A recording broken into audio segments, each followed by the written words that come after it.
This is a big question and a very big topic. Which kind of bridge do you use when you're playing pool? The open bridge or the closed one? And I can't stress this topic enough because I know so many players who are playing for years and years and years, even decades, and they're still using the wrong kind of bridge in the wrong situation.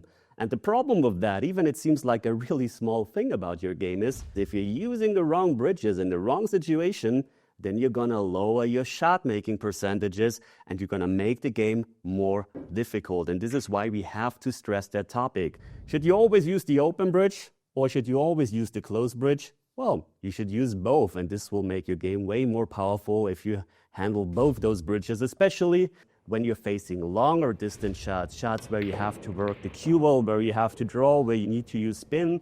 This is where it gets really difficult. This simple shot, for example, can also be made with the wrong bridge because it's just short distance, close to the pocket, and very, very simple, but it will definitely pay off, especially on those longer, difficult shots. So here, first of all, what some people would do is, let's say we want to stop the ball, right? So we want to hit low on the cue ball. What some people would do is they would use the open bridge on the table, elevate their cue, and play this shot, which is totally fine because it's a simple shot.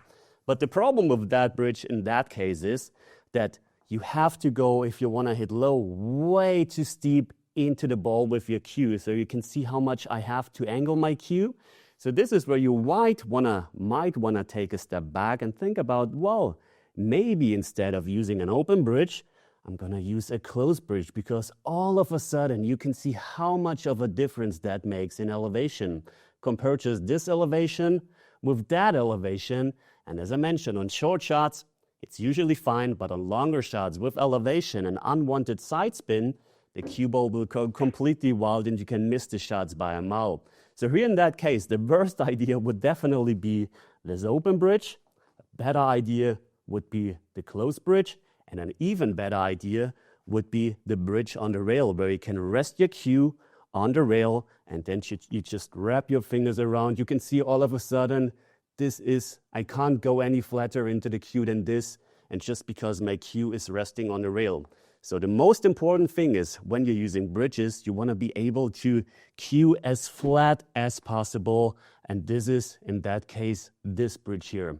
The second thing is, if you want to, for example, play a really big stroke, a big draw shot or whatever, then this kind of bridge, the open bridge, and even the closed bridge is not ideal, because you can see I can just make tiny, tiny backswings.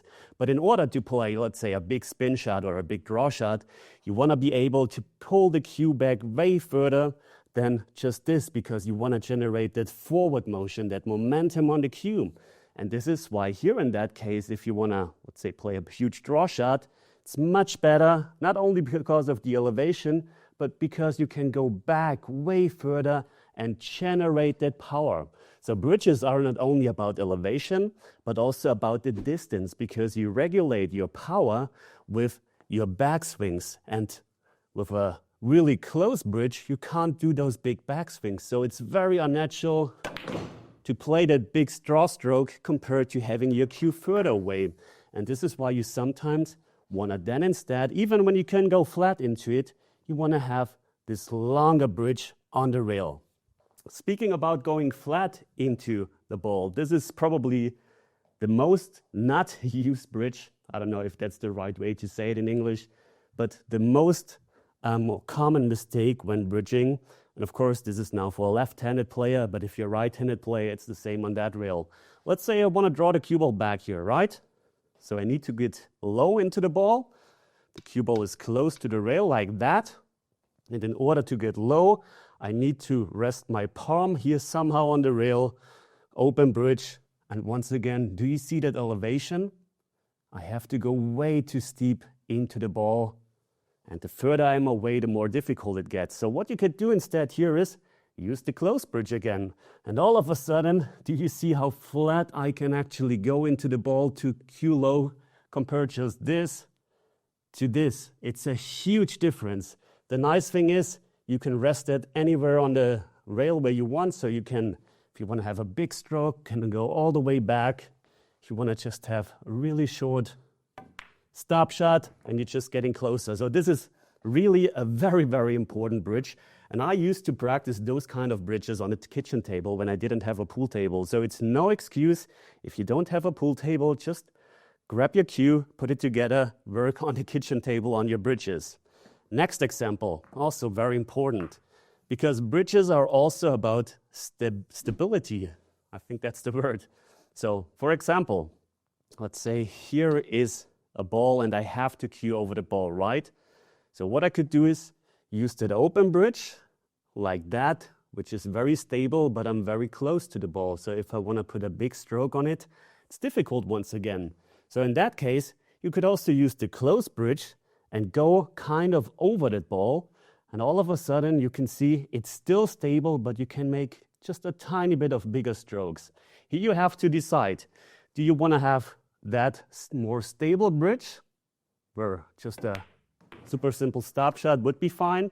Or do you want to use the close bridge where you can go further away, make some bigger strokes? Or do you even want to use that bridge, open bridge once again, where you build that tripod around the ball and go in like this, and this is where you can really do those big kind of strokes.